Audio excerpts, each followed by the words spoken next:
ETV YouTube channels లో మీ వ్యాపార ప్రకటనల కోసం ఈ నంబర్కి కాల్ చేయండి.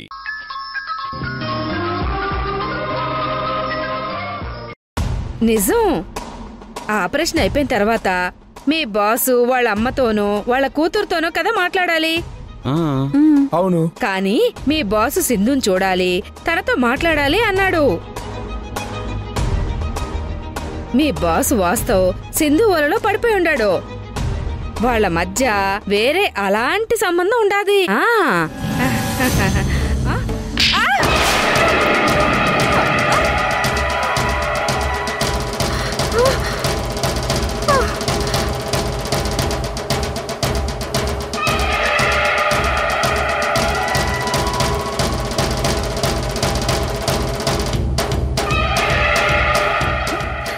ఎందుకు నన్ను కొట్టుండవు? కొట్టడం కాదు, నువ్వన్న మాటకి కింద నుంచి పైదాకా నిన్ను చీరి పారేస్తాను.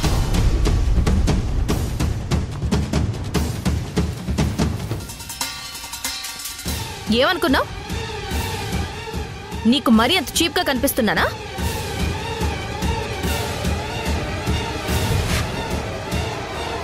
నా గురించి పిచ్చి పిచ్చిగా వాగితే బాగుండదు చెప్తున్నాను.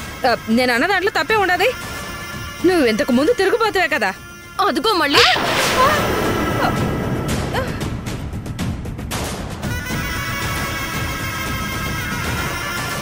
తప్పుడు మాటలు మాట్లాడితే చంపేస్తాను నిన్ను.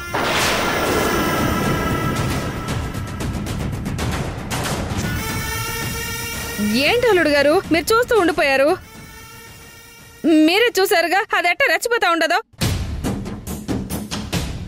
మీ అందరి ముందు నన్ను చెంప పగలు కొట్టుండదే. అందరి ముందు మన పరువు పోయింది అల్లుడు గారు.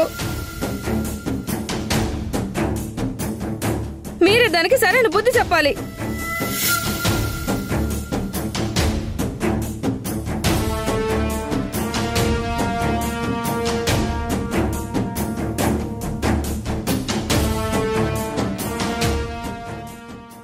ఏంటి అల్లుడు గారు మీరట్ట సైలెంట్ గా ఉండిపోయి ఉండారు? దాన్ని ఏదో ఒకటి చెయ్యండి. Stop it.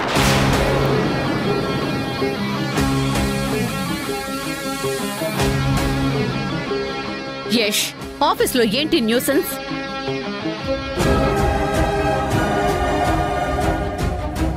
మీ అత్తయ్య యూజ్ చేస్తున్న లాంగ్వేజ్ మరీ టూ మచ్గా ఉంది. సింధుని పట్టుకొని తిరిగిపోతుంటుందా? అసలు ఒక అమ్మాయిని పట్టుకొని ఎలా అంటారా మాటలు?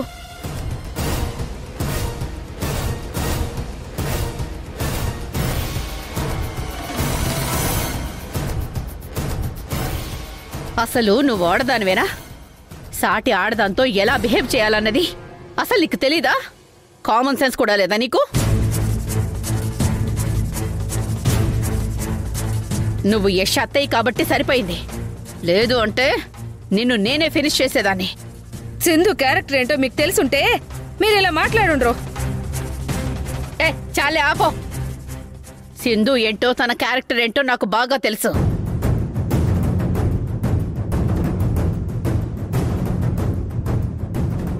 యష్, మీ అత్తయ్య చేసిన తప్పకే నువ్వే తనకి బుద్ధి చెప్పాలి. ఏం చేస్తావో చెయ్యి.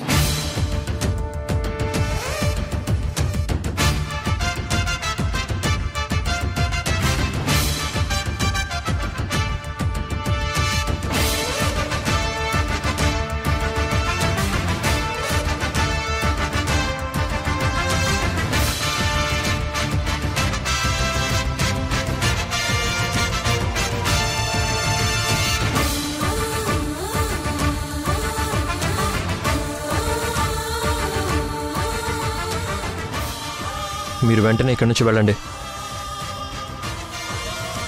అదేంటి అల్లుడు గారు మీరు కూడా నన్నే తప్పడుతూ ఉండారు? చెప్తుంటే అర్థం కావట్లేదా? వెళ్ళండి. I said get out. ఇంకొక క్షణం ఇక్కడే ఉంటే బాగోదు చెప్తున్నా. అల్లుడు గారు వెళ్ళండి.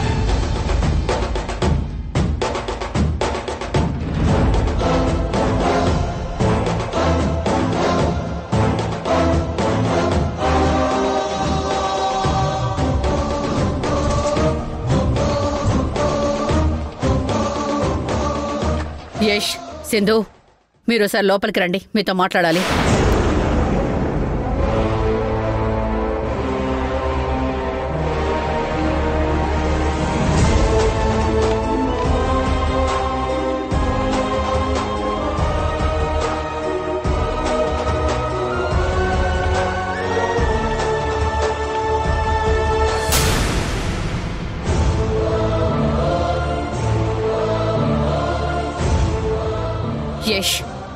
సింధు నీకెంతకాలం నుంచి తెలుసు?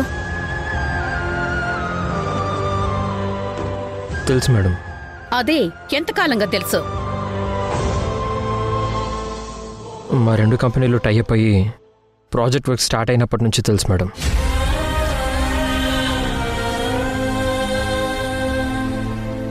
మీ ఇద్దరికి పరిచయం దగ్గర నుంచి సింధు గురించి నువ్వేం తెలుసుకున్నావో నాకు తెలీదు.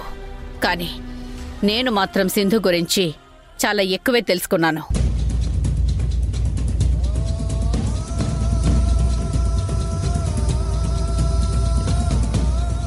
సింధు గతమేంటో నాకు తెలియదు, కానీ నాకు తను పరిచయం అయ్యింది, నేను తనతో కలిసి ట్రావెల్ చేసింది కొన్ని రోజులే.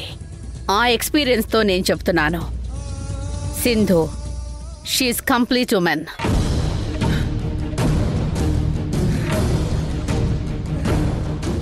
తన మానసిక బలం, ఆత్మధైర్యం, టాలెంట్, తన బిహేవియర్, ఎవ్రీథింగ్ ఈజ్ గుడ్. అలాంటి సింధుని పట్టుకొని మీ అత్తయ్య తిరుగుబోతూ అంటుందా?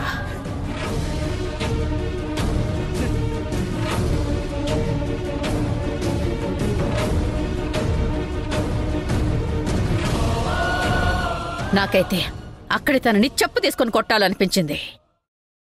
అందరి ముందు బావుండదని సైలెంట్గా ఉన్నాను. అదే నీ ప్లేస్లో నేనుంటే మీ అత్తయ్య చేత సింధుకి క్షమాపణ చెప్పించి కాళ్ళు పట్టించేదాన్ని. కానీ నువ్వేం చేశావు? మీ అత్తయ్యని పంపించేశావు. అది నాకు అస్సలు నచ్చలేదు యష్.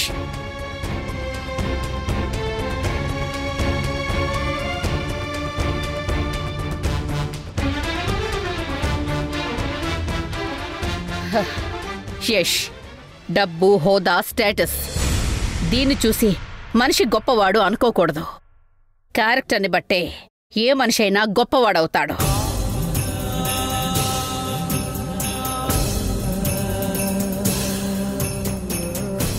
నాకెందుకో ఆ విషయంలో నువ్వు చాలా తక్కువగా కనిపించావు.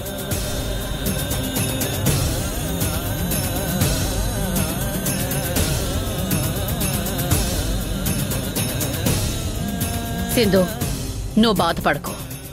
నువ్వేంటో నాకు తెలుసు. జరిగిన దానికి నేను చాలా ఫీల్ అవుతున్నాను. ఇదంతా నా సమక్షంలో జరిగింది కాబట్టి యష్ తరపున నేను క్షమాపణ చెబుతున్నాను.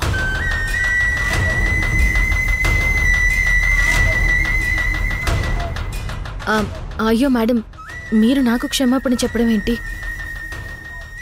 ఇలాంటి అవమానాలు నాకేం కొత్త కాదు.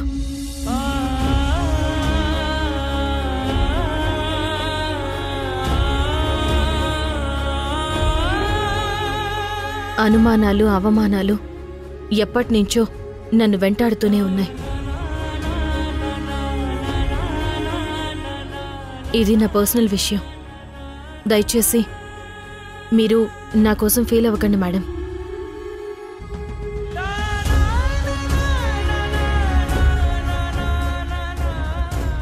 నా బాధ కొందరికి ఆనందాన్ని ఇస్తుంది. నా ఆనందం కొందరికి బాధ కలిగిస్తుంది. ఇది నా తలరాత మేడం, అంతే.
నేను కోపంతో రగిలిపోతా ఉంటే ఇది ఆనందంతో డాన్స్ చేస్తా ఉండాది.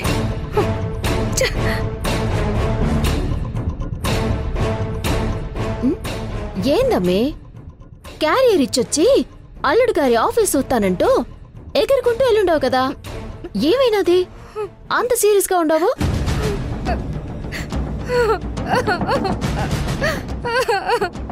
ఏందమ్మి ఎందుకు ఏడుస్తా ఉండవు?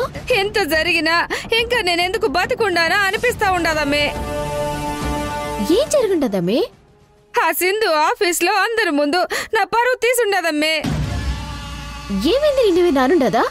ఒక్క మాట కాదమ్మే, నా మాటలో అనుండదే. ఏమన్నది చెప్పమ్మే. అల్లుడు గారికి నేను క్యారియర్ తీసుకుని వెళ్ళడం దానికి నచ్చలా. నువ్వు చెప్పుండవు కదా, మీ ఆయన కొట్టించి భోజనం చేసేంత వరకు నువ్వు దగ్గరే ఉండమ్మి అని. అవును, నేను ఆ పని చేస్తా ఉంటే నువ్వేం అక్కర్లేదు వెళ్ళిపో అంది. ఆ మాట నీకే అదెవరో? నా చేతి వంట నువ్వు వడ్డిస్తే దానికి కడుపు మంట దేనికి? ఎక్కడ మనం యష్కి దగ్గర అయిపోతామోనన్న కుళ్ళమ్మి.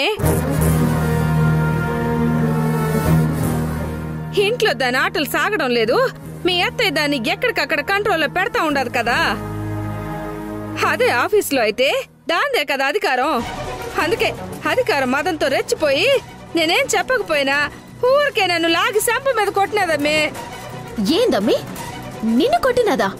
అవునమ్మే, అందరి ముందు నన్ను అవమానకరంగా మాట్లాడినది. ఈ విషయం నాకు ఇంటికొచ్చి చెప్పకపోతే యశబ్బి ఆన్నే ఉన్నాడు కదా, వెళ్ళి ఆయనకు చెప్పుండొచ్చు కదా. అక్కడికక్కడే దానికి సరైన బుద్ధి చెప్పుండేవాడా? సింధు నన్ను కొట్టడం యష్ కూడా చూసినాడమ్మే. నా ముందే మాతాన్ని కొడతావే, నీకు ఎంత ధైర్యమని యశబ్బి తిరిగి దాన్ని కొట్టాడా? లేదమ్మే. పోనీ దాని చేత నీ కాళ్ళు పట్టించి క్షమాపణను చెప్పించాడుగా? అది కూడా ఏమీ లేదమ్మే. మరి ఆయన సింధుని ఏం చేసుండాడో? సింధుని ఒక్క మాట కూడా అనలేదమ్మే. రివర్స్ లో నన్నే అరిచి ఆఫీస్ లో నా మర్యాద పోతుంది, మీరే ఇక్కడ నుంచి వెళ్ళిపోండి అని నన్నే పంపించేశాడమ్మే. సింధు అంటేనే ఆయనకి పడదు కదా, ఎందుకు గమ్మునుండాడో? ఈ మధ్య యష్ మనసు కొద్దిగా మారుతా ఉండదనిపిస్తుందమ్మే. వాస్తు ఆపరేషన్ విషయంలో కూడా సింధునే పొగినాడు కదా, నువ్వు విన్నావు కదా. అమ్మే, నువ్వు అన్నట్టు దాని దగ్గర ఏదో మాయ ఉండదమ్మే. ఎవరినైనా సరే, చివరికి తన శత్రువునైనా సరే అది వశపరుచుకోగలదో లోపరుచుకోగలదో.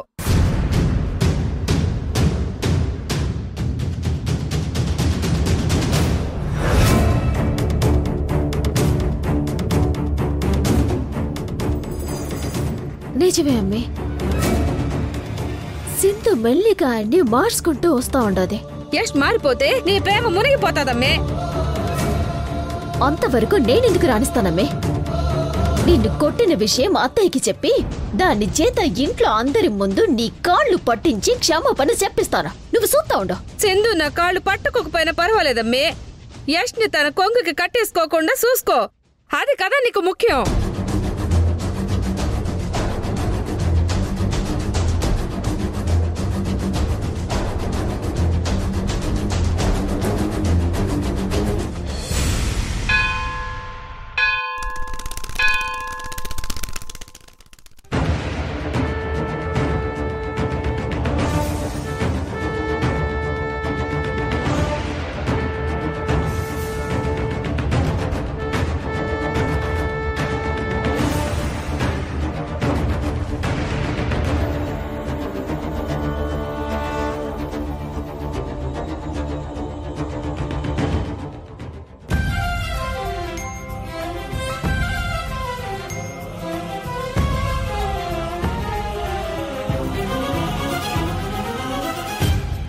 భగవంతుడా, పిల్లల గురించి నేను కనే కల నెరవేరేటట్టు చూడు.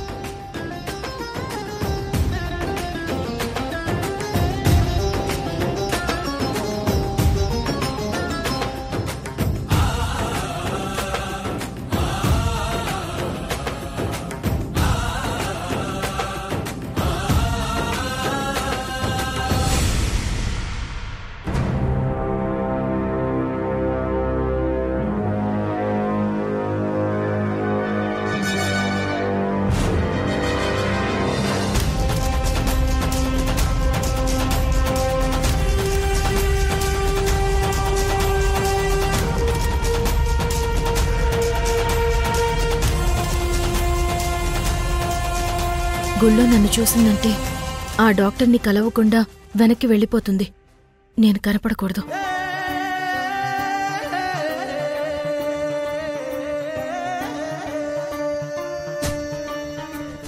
కాలే గీత గీస్తే ఆగదే, నీడే ముసుగేస్తే దాగదే, సత్యం చెరిపేస్తే స్వప్నమై మారిపోదులే. నేరం చేసిందే ఎవ్వరో, ఆ సాక్ష్యం ఉందే నివురులో, అన్వేషణనే ఆపనే నిప్పు కోసమే. అన్ని దారులు జల్లడేయనా, నింగి నేలలన్నీ కొంచి చూడనా, ఆకురాలినా చప్పుడయ్యినా, శత్రువున్న జాడ గుర్తు పట్టనా. చీకటేవో ఉచ్చులాగా మారే, వేకువే ఏ దిక్కులోన దాగే, ఎదురయ్యే ఈ ప్రశ్నలెన్నో.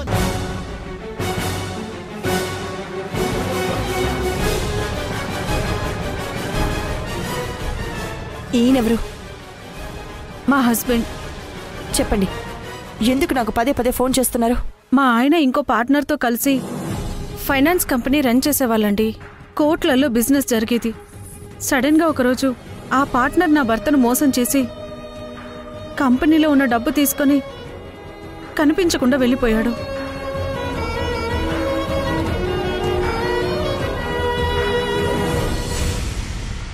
డబ్బు కట్టిన జనాలకు ఆ విషయం తెలిసి వాళ్ళొచ్చి మా మీద పడ్డారు. వాళ్ళ నుంచి తప్పించుకొని ప్రాణాలతో ఈ సిటీకి వచ్చాం.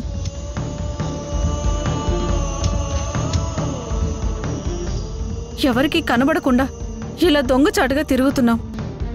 ఇప్పుడు ఆ పార్ట్నర్ ఈ సిటీకి వచ్చాడని తెలిసింది. ఒక పక్క డబ్బు కట్టిన జనాలు మేం దొరికితే చంపేస్తారు, ఇంకో పక్క పోలీసులు మా కోసం వెతుకుతున్నారు. ఆ పార్ట్నర్ కోసమే మేము గాలిస్తున్నాము. తల దాచుకోవడానికి సరైన ప్లేస్ కూడా లేదు. కోట్ల రూపాయల్లో మీకు సాయం చెయ్యాలి అంటే నా వల్ల కాదు.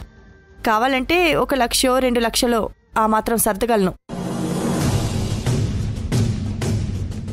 ప్రస్తుతం మాకు డబ్బు కాదు కావాల్సింది. ఆ పార్ట్నర్ని పట్టుకునేంత వరకు జనాలకి పోలీసులకి దొరకకుండా సేఫ్గా ఉండటానికి ఒక ప్లేస్ కావాలి.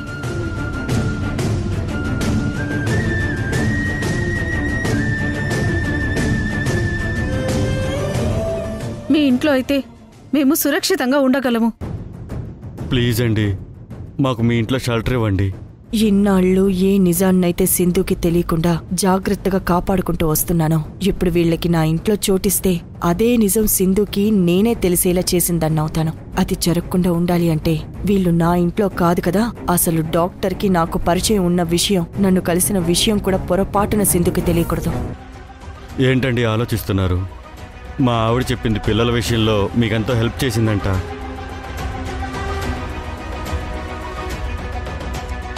అందుకు ప్రతి సహాయంగా మాకు కొన్ని రోజులు మీ ఇంట్లో ఆశ్రయం ఇవ్వండి. ఇంట్లో నాకుండే ఇబ్బందులు నాకున్నాయి, అవి మీకు చెప్పినా అర్థం కావు. మా ఇంట్లో మీకు ఎట్టి పరిస్థితుల్లోనూ షెల్టర్ ఇవ్వలేను. ప్లీజ్ దమయంతి గారు, బయట ఉంటే మా ప్రాణాలు పోతాయి. మీరు మా ఇంటికొస్తే నా ప్రాణం పోతుంది. మీరు మాకు షెల్టర్ ఇవ్వకపోతే మీ రహస్యాన్ని బయట పెట్టాల్సి వస్తుంది.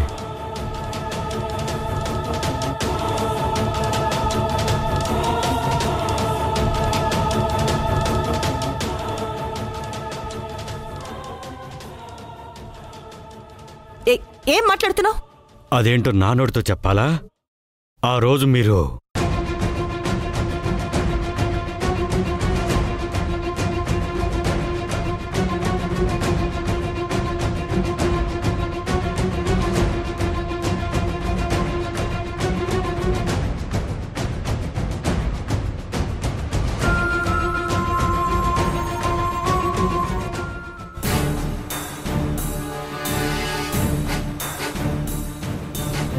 శశి, ఎవరిది నాన్న ఫోను?